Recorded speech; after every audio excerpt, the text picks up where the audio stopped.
totalmente isso, e ele reprova totalmente os autores que falam que o ilícito não é direito. Mesmo porque, por mais que a gente possa um debate filosófico se o ilícito ou não é direito, o Código tem 12 atos ilícitos da indenização, está escrito. Então daí fica um debate kafkiano sério, porque você não escapa. Todos os autores civis, os manualistas, têm lá 12 atos ilícitos da indenização. Bom, se isso é fora do direito, o que está no livro de direito? Já está em filosofia, sociologia, mas está no Código. Então, são aquelas discussões que a doutrina entra. Existe um problema no direito civil, que o direito civil resolve problemas práticos, certo? E quando a gente seguir aquela música, que vocês já não conhecem mais, vocês são muito novos, do Oswaldo Montenegro, que ele diz do pescador que se encanta mais com a rede que com o mar, vocês não estão sendo civilistas, estão sendo sociólogos, filósofos. O civilista tem que resolver, bater o carro, paga ou não paga a conta, isso é um ato ilícito. E o direito, disciplina, nós temos noção de disciplina do ato ilícito desde o Código de Hammurabi. Para quem gosta de história do direito, só para vocês terem uma ideia, estava no Código de Hammurabi, portanto, 2000 a.C., que se eu tivesse emprestado, está escrito com todas as letras, um animal, um muar ou um boi ao meu vizinho, e o vizinho não devolve porque o boi foi atacado por um leão, está escrito, ele não tem que devolver. Ou seja, equipara seu ataque no leão ou um animal à força maior. Não há ilicitude na não devolução. Reparem, é uma noção de ilícito. O leão, como força maior, retira a ilicitude de não devolver o cavalo, o muar ou o boi. Então está no Código de Hammurabi, não é muito novo. E para quem gosta de direito romano, nós sabemos disso, né? Nós temos as fontes do delito e do quase delito, que os romanos separaram os delitos dos quase delitos. Sabemos disso? Certeza? Qual que é a diferença entre os delitos e os quase delitos? A intenção de praticar. Isso, a intenção de praticar. Se eu tenho intenção de causar o dano, os romanos chamam de delito, como o furto, a rapina. Se era um delito que causava um dano, não porque eu queria, mas porque causei, como por exemplo, sabe os objetos caídos ou lançados dos edifícios? Está no Código Civil até hoje, chama infusis et egetis. Caiu e causou um dano, isso era um quase delito, porque não é que eu quis causar um dano, mas caiu e causou um dano, exatamente isso. Então, a ilicitude estar no campo do direito civil é algo que está muito além do debate filosófico dela estar ou não estar no campo do direito. É uma coisa que está, para nós civilistas sempre mais fácil, está porque sempre esteve. Se quiser tirar, precisa trabalhar muito para mudar 5.000 anos de história. Está claro isso para vocês? Bom, no campo do ilícito, nós vamos ter basicamente, então, para o direito civil, o dano, e quando se estuda o dano, podem anotar, ele é sinônimo de prejuízo, e para esse primeiro ano está muito bom, não precisamos separar dano evento de dano prejuízo, como faz o professor Junqueira, o dano sinônimo de prejuízo. Então eu vou estudar a indenização. Em português, aliás, como em várias línguas latinas, quando eu tenho um adjetivo que ganha a letra I, é para se opor àquele sem a letra I. Móvel, imóvel. Fungível, infungível. Divisível, indivisível. A letra I, ela normalmente é uma negação de uma qualidade, certo? Então, indene é literalmente sem dano.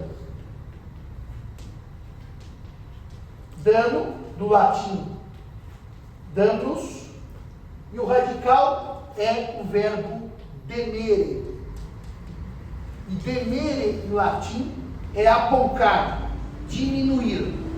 Portanto, indenizar é ao contrário de aponcar, diminuir. É devolver o que foi retirado, o que foi diminuído, é repor.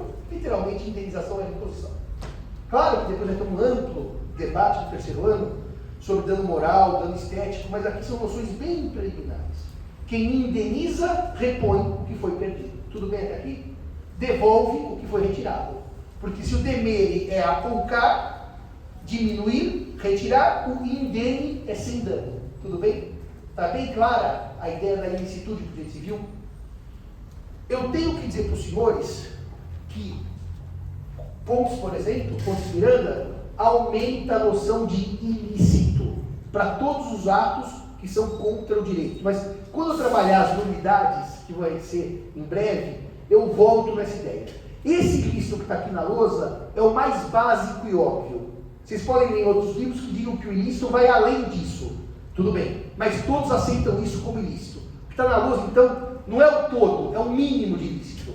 Tem gente que aumenta a noção de ilícito, tudo bem até aqui? Mas esse aqui que está na lousa, todo mundo aceita que é ilícito. Pode ter gente que diga, além disso tem outros ilícitos. Tudo tranquilo até aqui? Muito bem. Então, se os atos ilícitos são esses, o que nós vamos definir agora são os atos humanos lícitos. Quem está com o Código Civil aí, via virtual? O senhor está com ele aí? Físico?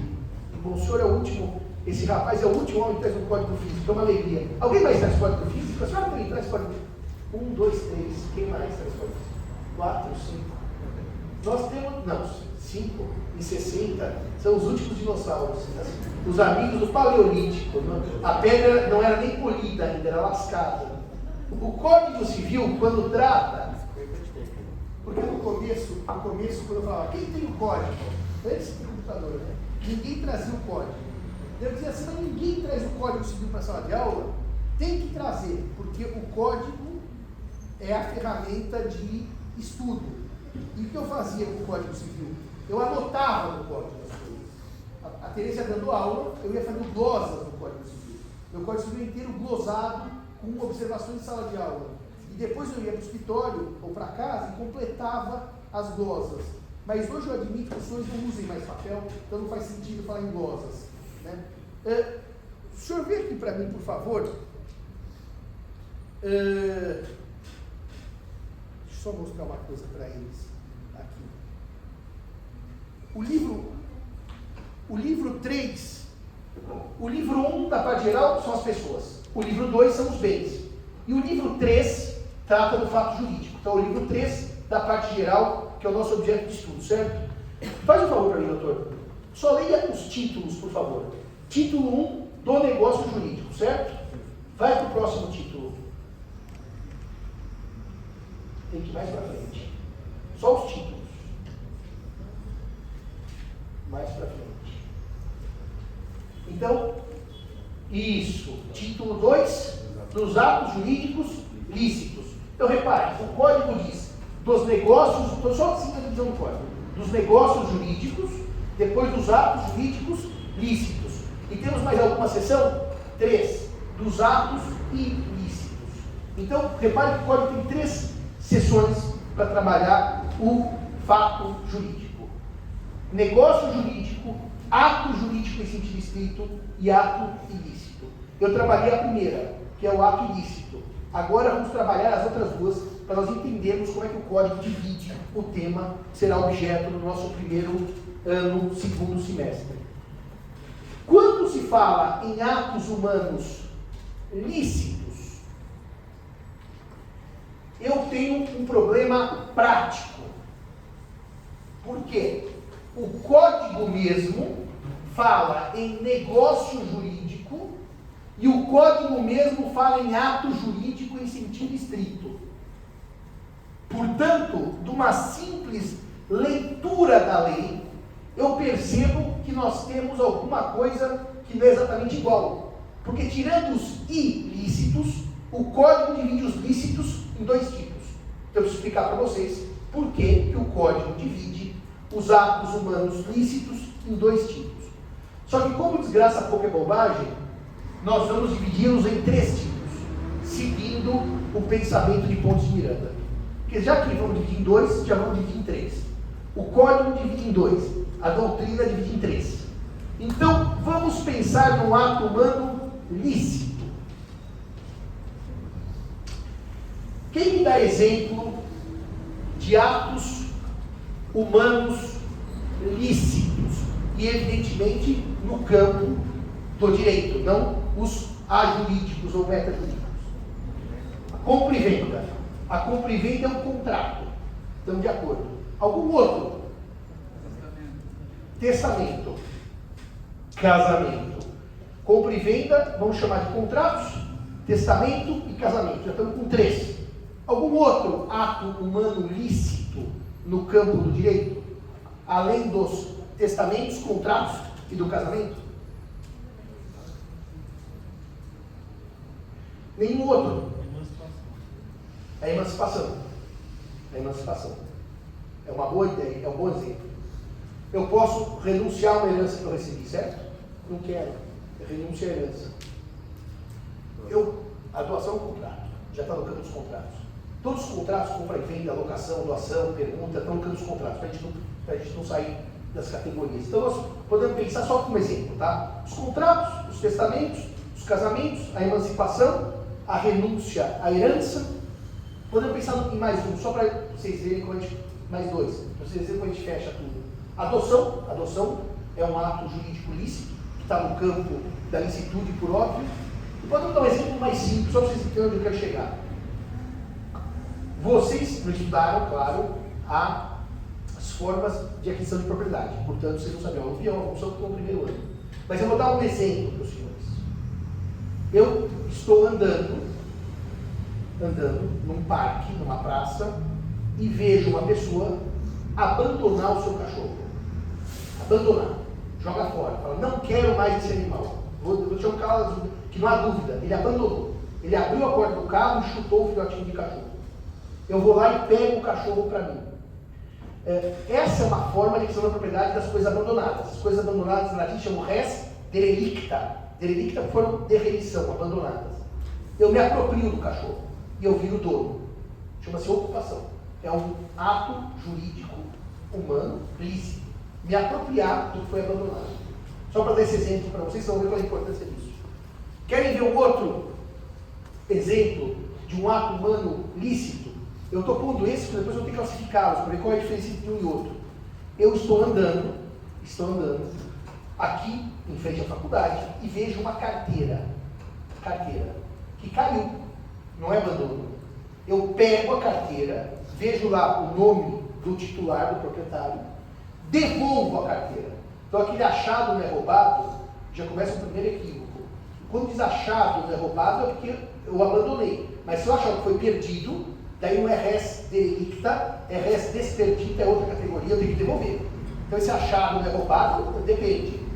Caiu a carteira, eu tenho que devolver. Então eu desculpo que é da doutora, e venho aqui com a carteira, entrego, devolvo a carteira.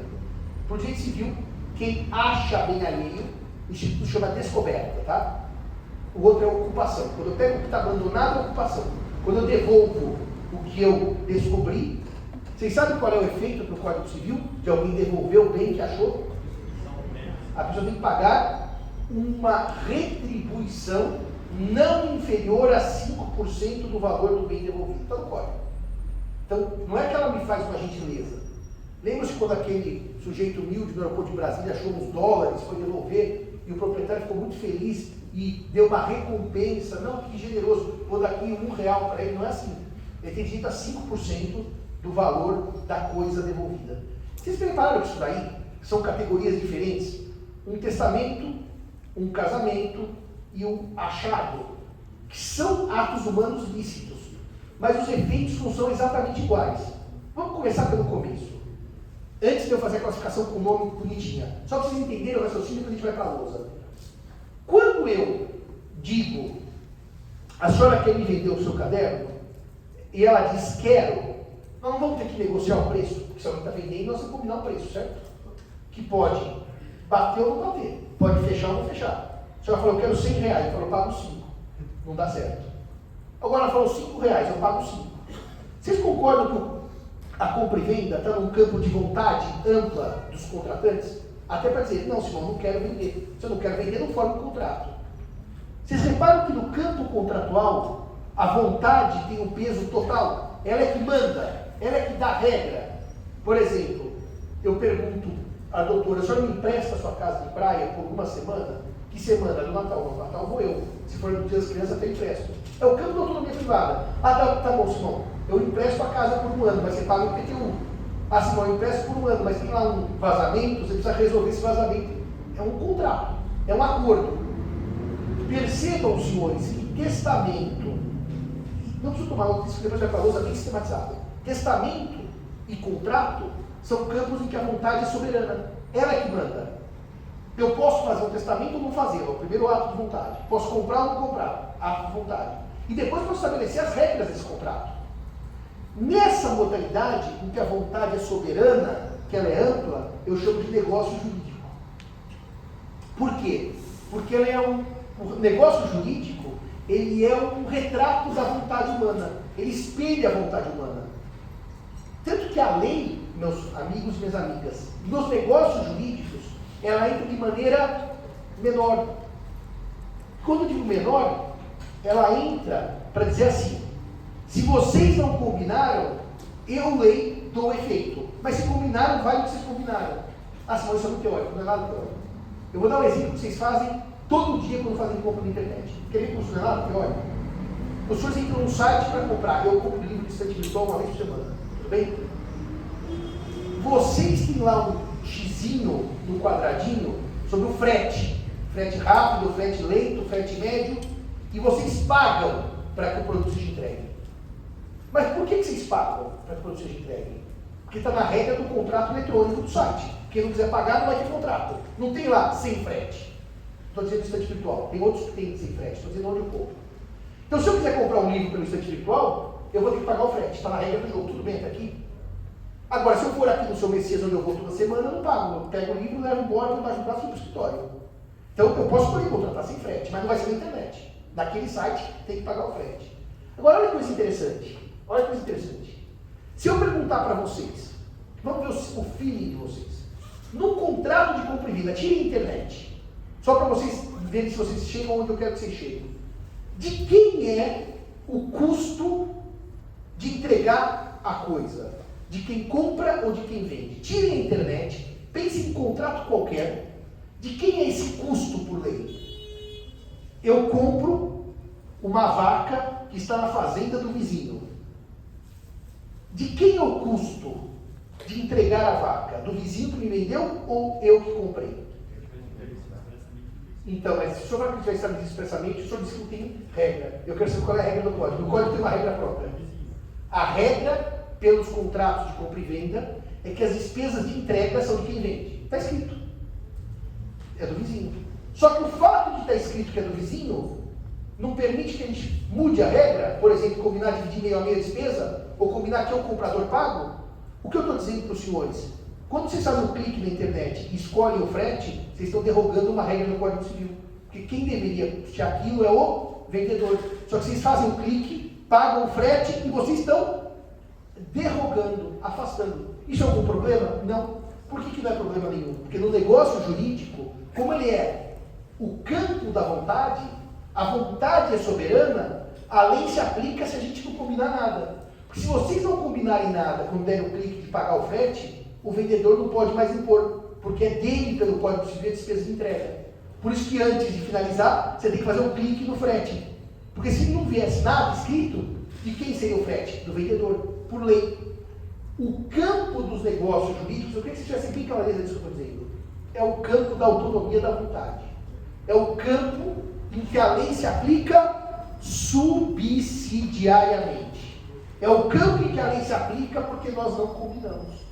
É o campo em que a lei se aplica porque nós não temos regra própria. Está bem claro isso para vocês? O negócio jurídico, então tomem nota dele aí.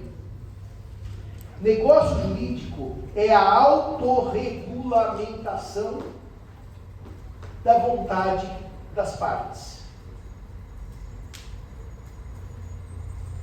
Em que a lei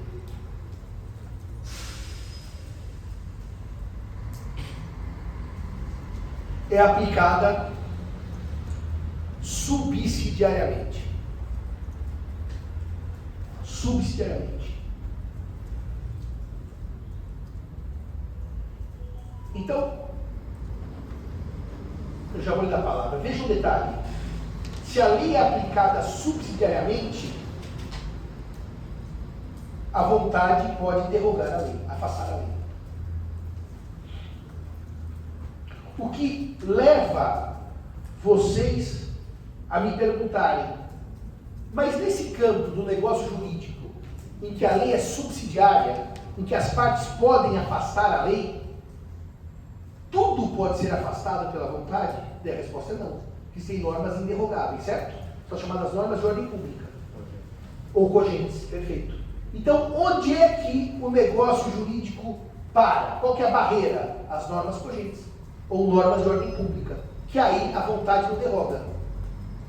E vocês vão ver comigo que se eu afrontar essas normas, que eu não posso afrontar, eu vou ter problema de validade do contrato. Então, está claro o arcabouço do negócio jurídico? É o campo em que a vontade é valorizada. A vontade está em primeiro lugar, a lei vem depois. E o anteparo, o limite, é a norma cogente de ordem pública. Tudo bem até aqui? Então, notem, qual é o melhor exemplo do negócio jurídico? O contrato. O contrato é negócio jurídico por excelência. E o testamento também é negócio jurídico por excelência. Por quê? Porque a vontade produz efeitos, não a lei. Imaginemos que eu não tenho filhos, que são herdeiros necessários, aqueles que eu tenho que deixar uma parte da herança. Que eu não tenho pais, avós, que eu não sou casado, não tenho companheiro ou companheira. Não, mas uma situação que eu só tenho sobrinhos, primos, tios. Eu faço testamento do jeito que eu quiser. Porque não há limitação nenhuma na hipótese de eu chamar de herdeiros necessários. Herdeiros necessários são aqueles que a lei designa como detentores da legítima, que tem metade do meu patrimônio obrigatoriamente para eles. Vamos pensar que eu não tenho ninguém. Sou solteiro, sou solteira, não tenho filhos, não tenho pais, não sou casado e tenho um monte de sobrinho. Para que eu deixo? Para quem quiser. Até posso só deixar nem para esses sobrinhos, posso deixar para uma instituição de caridade. O testamento e o contrato são negócios jurídicos por excelência, tudo bem? Que são limitados pela ordem pública.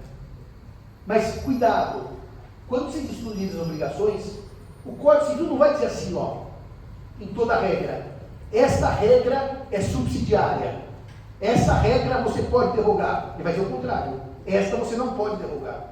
Então, onde o código não disser que não pode, pode afastar. Cuidado com isso, tá? Não vai estar escrito assim todo artigo do código. Se as partes não dispuserem em contrário, se as partes não vai estar escrito todo artigo, é o contrário, vai estar escrito não pode, não pode, não pode. Mas se não está não pode, pode. Isso é uma simplificação, tudo bem? Das normas de ordem pública. Às vezes o código, para não deixar dúvida, ele põe assim, se as partes não dispuserem em sentido contrário, se não houver convenção em contrário, para deixar claro que a norma não é de ordem pública. Mas só cuidado com isso, que senão os alunos vão dizer assim, Simão, como é que eu sei quais regras eu posso ou não posso afastar por contrato? Vai estar escrito no código? Vai estar escrito quando eu não posso. Quando eu posso, é a regra. Se não fosse, seria estranho, né? Nós teríamos uma ditadura da lei.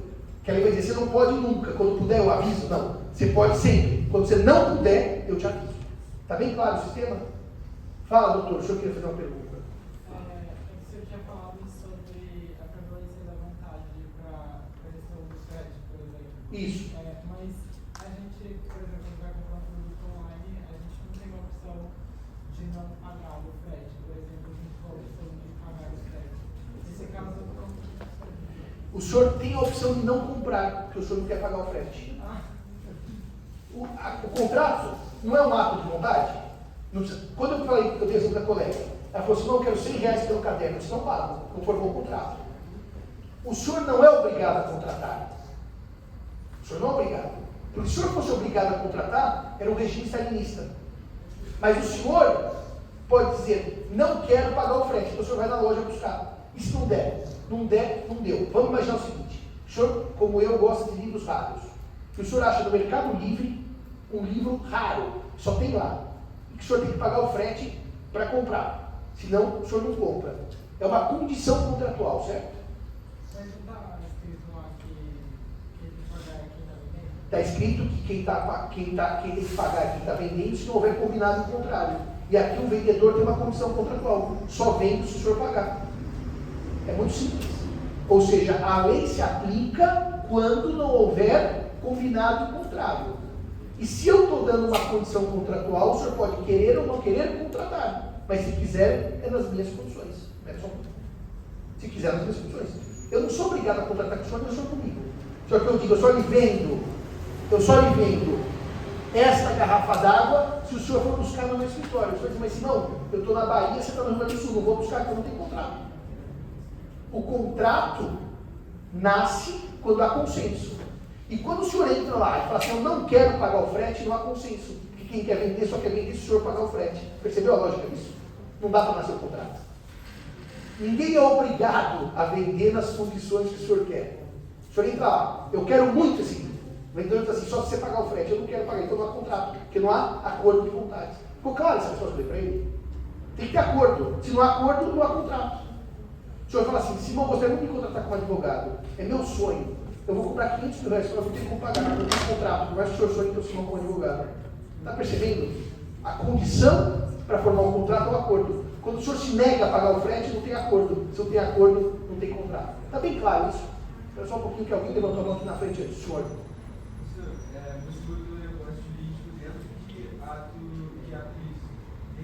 Não, de ato ilícito não, ato lícito.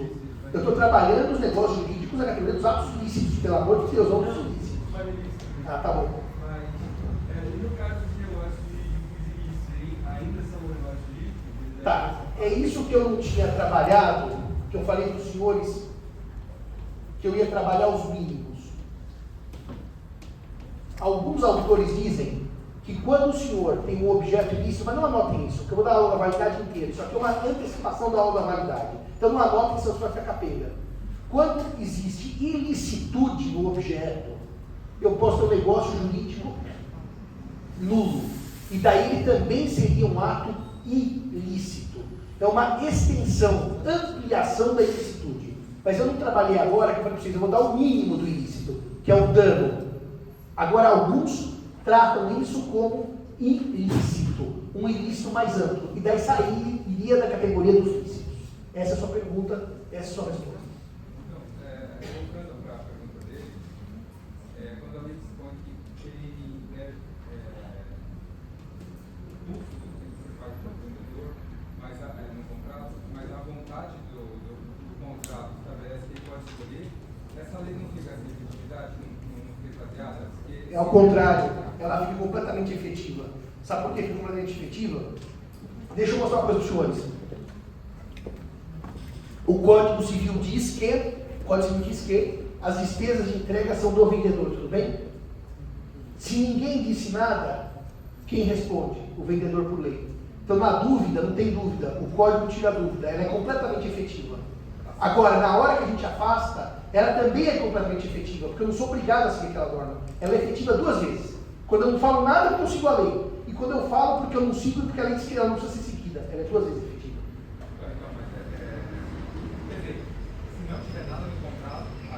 Vai para a lei. Ou seja, se vocês fizerem aquele clique de comprar e não tem frete nenhum, não tem opção, pressupõe que quem vendeu vai mandar para casa de vocês, certo? Então o Código Civil é efetivo, está escrito no código que a despesa é dele. Quando o senhor faz o clique e escolhe o frete, a lei também é efetiva, vocês estão derrogando a regra do código. Ela é efetiva duas vezes. No silêncio, porque ela se aplica, eu sei quem paga. Porque você já imaginaram se não houvesse regra no Código Civil e não houvesse clique, quem pagaria a despesa?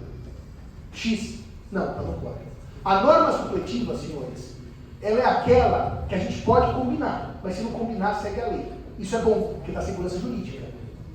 Ela dá a regra do jogo, tudo bem? Só que ela não é inafassável, ela não é imutável. Fechado isso? Então, os melhores exemplos de negócio jurídico são dois: o contrato e o testamento. O contrato e o testamento são esse campo da autonomia privada. São esse campo em que eu posso primeiro decidir se faço ou não faço. Para mim, porque ninguém é obrigado a fazer testamento, nem ninguém é obrigado a fazer contrato. E depois eu estabeleço o conteúdo do negócio jurídico. Agora, repare um detalhe aqui. Existe uma segunda categoria, que é o ato jurídico em sentido estrito. Em que, aqui no negócio, a vontade é prestigiada. A vontade é a alma do negócio jurídico. Aqui, a vontade é desprestigiada. Porque a vontade entra na formação, mas a vontade não entra nos efeitos. Porque os efeitos são da lei. A vontade entra na formação, mas a vontade não entra nos efeitos, porque os efeitos são da lei. Eu vou dar dois exemplos que os senhores não estudaram, mas eu acho que eles são socialmente óbvios. Que eu digo, sim, eu quero, mas os efeitos vêm da lei. Ou seja, a vontade está na formação, mas os efeitos vêm da lei. Senhores e senhoras, vocês concordam comigo que o casamento, nessa teoria, é um ato jurídico em sentido estrito, porque tem o sim na formação, mas os efeitos são da lei. Por exemplo, na hora que eu digo sim, que ela ou ele também diz sim, e formou-se o casamento, os efeitos são da lei. Querem ver um exemplo? Eu posso me casar no Brasil com prazo de validade? Eu quero casar com você para durar 5 anos o casamento. Depois de 5 anos nós temos 2 livros. Existe casamento a termo no Brasil? Não. No México existe, tá? Você vai casar, o notário pergunta, você quer casar o casamento para sempre ou aquele de 5 anos? Então, existe uma limitação à vontade, certo? Eu não posso casar por casamento provisório. Não, o meu é de 5 anos. Tem outra coisa? Eu quero no casamento escrever assim, eu vou casar com ela. Se ela não ficar rica em 5 anos, o casamento está terminado, uma condição. Não pode. Condição e termo são elementos de vontade, que o casamento não comporta. Aliás, o casamento não comporta mais coisas. Querem ver? Eu posso me casar dizendo que no nosso casamento o dever de fidelidade não existe? O Código diz que é norma da ordem pública. Os deveres do casamento são indiscutíveis, não dá para a gente abrir mão deles. Então vejam, essas limitações eficaciais indicam que o casamento é ato jurídico estrito. Essas limitações, que eu não tenho muitas escolhas. Mas, sendo honestíssimo com os senhores e com as senhoras, honestíssimo, quando eu perguntava ao professor Junqueira e perguntei ao professor Marcos Bernardes de Mello, aliás, quem perguntou até para o Junqueira fui eu, mas quem perguntou para o Marcos Bernardes foi o professor do Nazar por e-mail. Se o casamento era ato jurídico ou negócio jurídico, os dois disseram que é negócio jurídico. O que é uma coisa completamente estranha, porque a limitação da vontade das partes é tão grande quanto aos efeitos, as partes do casamento podem decidir eficacemente uma coisa só. Vocês imaginam qual é a parte do casamento que a gente pode discutir, combinar, ajustar? Ou seja, o regime de bens. Essa é a parte, vamos dizer assim, negociável do casamento, né? É a parte que a gente pode combinar. Mas mesmo assim, no regime de bens, tem normas de ordem pública, tá? Querem ver um exemplo de norma de ordem pública no regime de bens? Eu não posso combinar assim. Eu me caso com você.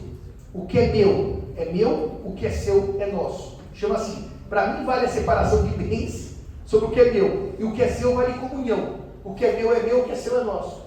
É um princípio da indivisibilidade do regime. Então, mesmo na parte patrimonial do casamento, é possível se negociar, mas há limites. Não é uma negociação ilimitada. Você não pode falar assim, mas nós combinamos, está valendo. Não é assim, não. Por exemplo, hoje se discute um tema muito interessante que historicamente não se podia. Eu posso renunciar à herança do meu futuro marido, da minha futura mulher, antes de me casar? Diz que não. Não pode pôr no pacto judicial. Eu vou me divorciar, se você morrer, eu desde hoje já digo, não sou seu herdeiro. Essa norma é uma norma que fere a ordem pública. Portanto, o casamento tem toda a cara de negócio, de ato jurídico estrito. Porque a vontade entra no sim e entra na escolha do regime, mas de maneira limitada. Mas o professor Marcos Bernardes dizia que o casamento disse que o casamento é negócio, o professor Junqueira disse também. Então, eu não vou falar do casamento para evitar essa briga da doutrina. Mas casamento é ato jurídico. Mas querem ver um que ninguém tem dúvida? Adoção. Quando eu vou adotar uma pessoa, eu digo sim e acabou. Todos os efeitos são da lei. Eu não posso adotar, por exemplo, eu quero que você seja meu filho por 5 anos. Eu não posso adotar na condição de eu não te pagar alimentos. Eu não posso adotar na condição de que se você não for um bom filho, a adoção está desfeita. A adoção não comporta nenhum tipo de outro ato de vontade, senão eu quero adotar. Todos os efeitos têm da lei. Então aqui, senhores, se os senhores tiverem dúvida no casamento, que o professor Junqueira diz que é negócio jurídico, e Marcos Bernardes também diz que é negócio jurídico, e eu não sei porque eles dizem isso. É porque o professor Junqueira, eu não sei o Marcos Bernardes, mas eu estranhei isso porque ele sai do ponto, então ele deveria falar que era jurídico científico. Mas o professor Junqueira, Ele considera que só o negócio jurídico possui plano da validade. Então, ele fala que o grande papel do negócio jurídico no direito é ter esse plano da validade. Então, ele acaba inflando o negócio jurídico e diminuindo o campo do ato jurídico. Mas, na prática, dá na mesma pra gente, porque se a gente, como a gente considera, pelo menos tenho certeza, o professor considera que o ato fato jurídico tem plano da validade. O ato jurídico sentido estrito tem plano da validade, então pra gente não tem muita diferença prática nisso, né? É isso. Mas de qualquer maneira, como há na doutrina dúvida, eu disse que para mim o casamento é ato justiça estrito, mas se vocês tiverem sem dúvida, sabe, o indubitável é a adoção. A adoção ninguém discute. Não pode se adotar com nenhuma outra condição, termo, regra. Ou adota ou não adota. É assim, sabe aquela via, quer adotar, todos os efeitos da lei. Ah, eu quero adotar, mas não quero pagar alimentos. Ah, quero adotar, mas não quero deixar ele. Não tem nada disso. Ou se adota e é filho, ou não adota e não é filho. Mas adotar mais ou menos não rola. Por isso que é ato jurídico em sentido estrito. Os efeitos são ex lege, não são ex voluntatis. Agora, além, outro ato jurídico em sentido estrito é fixação de domicílio. A hora que eu escolho meu domicílio, eu escolho. Existem domicílios necessários, nós vamos tirar. Vamos pensar nos domicílios voluntários. A hora que eu escolhi o domicílio, a lei dá os efeitos.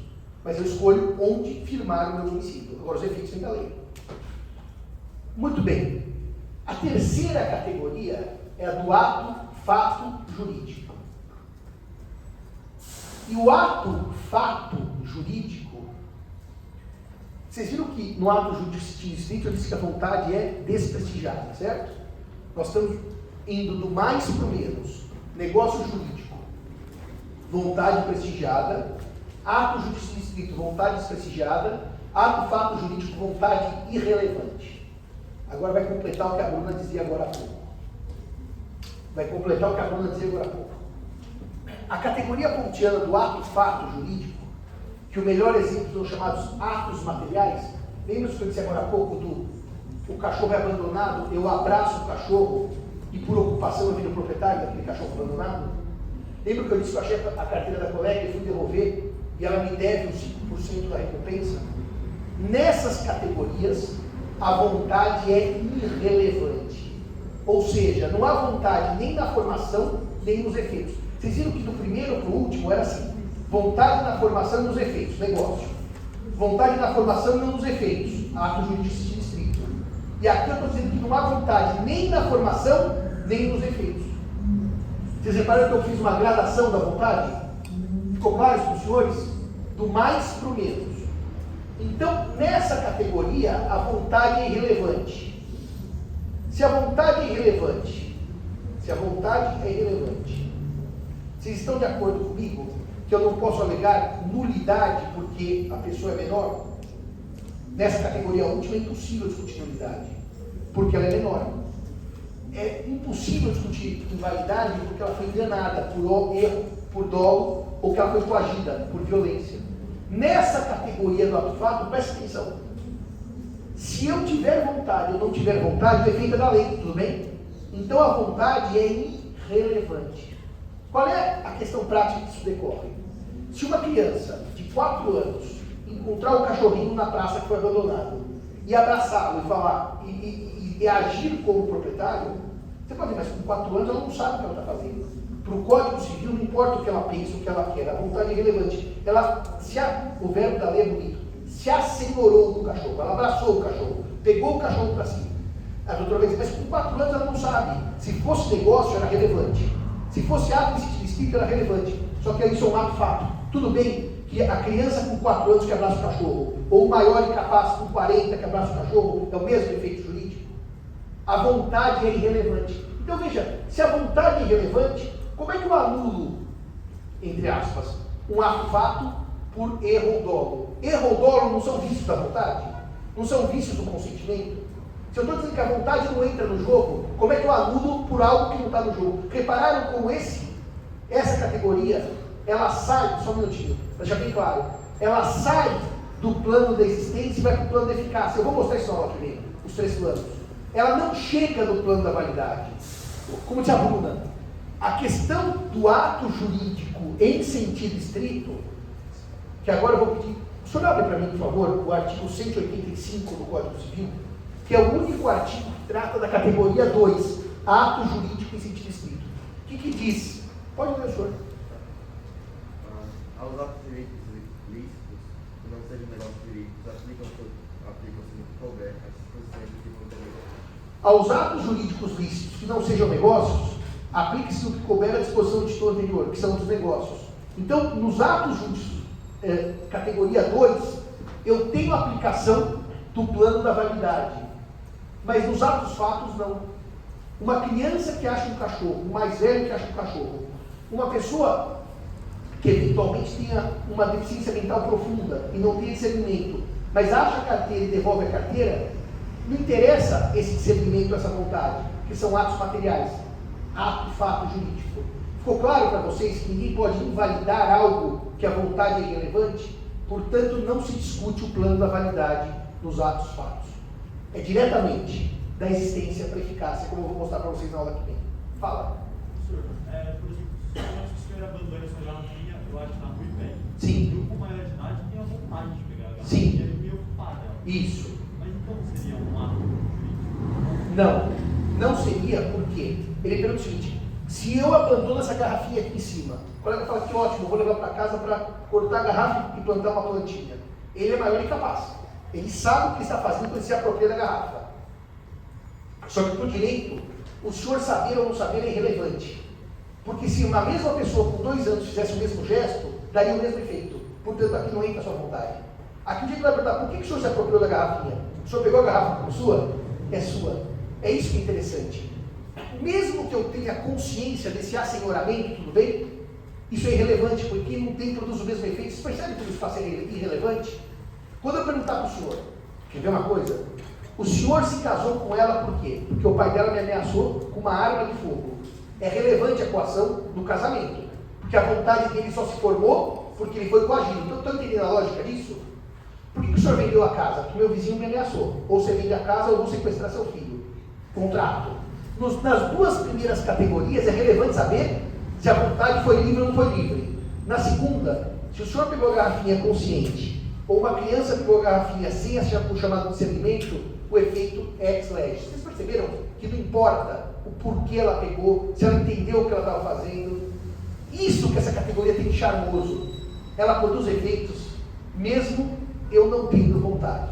Ela produz efeitos porque os efeitos são da lei. Ela produz efeitos porque a lei acha, entende que a vontade é irrelevante. Logo, doutor, para responder sua pergunta, se o senhor se assenhorou da garrafa consciente, com discernimento, ou a criança sem consciência, sem discernimento, para a lei o efeito é igual.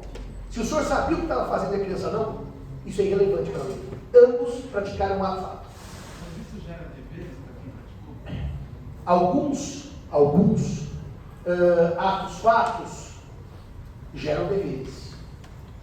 Por exemplo, na especificação. Se o senhor achar, a especificação como o que é, se o senhor achar um material que não lhe pertence e transformá-lo em outro, o exemplo da especificação como ato fato é interessante. O senhor encontra no seu terreno, olha coisa comum, muito comum aqui em São Paulo, uma pedra de mármore, uma coisa assim, que todo dia acontece, achar mármore nos terrenos aqui em São Paulo. E o senhor pega aquele mármore e faz uma estátua, que também é muito comum, porque nós temos muitos escultores em mármore hoje em dia, aqui em São Paulo. E aquele mármore vira Vênus de Milo, que também é bem provável que o senhor consiga fazer uma Vênus de Milo no século XXI. Os exemplos da doutrina são muito práticos da especificação. O senhor vai ter que pagar ao proprietário, se estava de boa fé, o valor do mármore bruto. Então pode gerar dever. O ato fato pode gerar dever. E se gera, é porque a lei escolheu que gerasse independentemente da vontade. Pode. Mas, assim, pensando alto, a maioria, assim, pensando, eu não sei lá, falar a maioria, sei lá, não lembro de todos. Mas eu acho que a grande parte não gera dever para quem gera direito, pensando bem. Mas eu não tenho uma lista completa. Posso pensar melhor nisso. Mas na especificação gera. O exemplo de especificação é o senhor achar. São exemplos muito práticos hoje em dia. Uma resma de papel, escrever o seu livro à mão sobre essa resma de papel, e a resma é alheia, e o senhor especificou, tem que pagar o valor da resma. São exemplos realmente que o senhor vê hoje em dia, muita gente larga a resma de papel e outros pegam a resma, escrevem um livro na resma e tem que pagar a resma. São coisas do dia a dia. É assim, é comum. Venda pela internet é difícil, mas resma de papel no terreno alheio é uma coisa bastante comum. Achar uma barra de ouro e derreter a barra de ouro. São coisas assim que acontecem no dia a dia nas grandes cidades. Fala, doutor. Professor, lá no papo também é o caso de uma pessoa que se depara com um acidente de trânsito, vítima e tem que prestar socorro? Não, o dever de prestar socorro aí, ele está no campo não dos atos de vontade. Se você não prestar, existe uma ilicitude. Não é assim, o prestar vai gerar um efeito jurídico. É o não prestar que vai gerar uma ilicitude. Então ele não está nesse campo aqui. Ele não está no campo das relações, que eu diria para o senhor, privadas, que podem ou não gerar deslocamento patrimonial. Está mais no campo da ilicitude. Quem não faz praticar isso. Olha, são 8:55, está muito bom, vou responder ao doutor, mas assim, só para vocês saberem, na aula de amanhã, o que eu vou fazer? A partir dessas 3 noções, para vocês, espero que ficaram claras, vocês já perceberam que nós estamos discutindo o quê? Vontade e seus efeitos. A vontade plena, ampla, que está mais presente no negócio. Ela está mais ou menos no ato e não está no ato fato. Vocês perceberam que, no fundo, o que nós estamos discutindo na licitude, é uma gradação da vontade e a importância dela. Por isso que, só para responder antes de responder ao senhor, eu posso ter uma situação que um ordenamento chama de negócio jurídico e o outro vai chamar de ato em sentido estrito. Eu vou dar um exemplo. No Brasil, renunciar à herança, não quero, é ato jurídico em sentido estrito. Por quê? Porque eu não posso renunciar em parte. Ah, eu quero uma parte de herança e não quero outra. Eu não posso renunciar a termo. Eu renuncio daqui a 5 anos. Eu não posso renunciar sob condição. Eu renuncio se a herança for boa, ou eu renuncio ou não renuncio. Quando a lei põe vocês na parede, diz assim, ou é isso ou não é nada, ela no fundo está dizendo, vocês têm a vontade, mas não têm efeitos. Os efeitos são meus. Então é ato jurídico esse instituto. A renúncia e a aceitação de herança no Brasil são institutos de ato em sentido estrito. Ao contrário da Itália, eu posso renunciar a termo, condição, renunciar em parte. Então isso não quer dizer também que essa categoria seja universal. A lei pode passar para cá ou para lá, a partir da sua disciplina, da sua opção legislativa. Fala, doutor. Como se classifica O o uso capião é um ato humano que equipara-se ao ato fato jurídico. Por quê? Independentemente, bom, apesar que eu tenho que externar a vontade de proprietário, eu tenho que agir como proprietário. Me parece que aqui, mesmo o menor que não tem discernimento, que haja como proprietário, eu diria quase que um agir por analogia. Porque o maior é capaz age com consciência de agir. O menor pode agir sem consciência, mas ele trata aquilo como dele. Eu vou dar um exemplo muito simples. Se o menor encontrar uma bola não abandonada, porque daí seria ocupação, mas perdida, e se apropriar da bola e completar os prazos de usucapião de coisa móvel, ele pode não ter consciência, mas ele age como proprietário. Eu trataria o usucapião como ato fato, mas eu vou tirar a dúvida do Nazário se ele concorda. Eu trataria como ato fato, porque ele age como proprietário, não precisa ter necessariamente consciência de ser proprietário. O menor que acha a bola, brinca com a bola, cuida da bola, guarda a bola, ele é proprietário, pode não ter consciência, mas ele age como proprietário. Até porque, professor, o ânimo de se tornar proprietário, ele não é propriamente uma vontade de celebrar algo, ele é só um comportamento. O animus domini, a vontade de ser dono, estou com a Bruna, é um comportamento, não uma vontade interna, é agir como proprietário. Mas ó, só para não ter dúvida, eu vou perguntar para o Bruna se concorda comigo, tá? Amanhã eu digo para vocês sobre o uso campeão.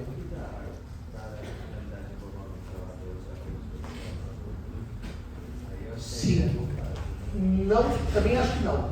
Existe uma modalidade especial de uso campeão que tem a ver com a finalidade econômica que você dá à coisa, né?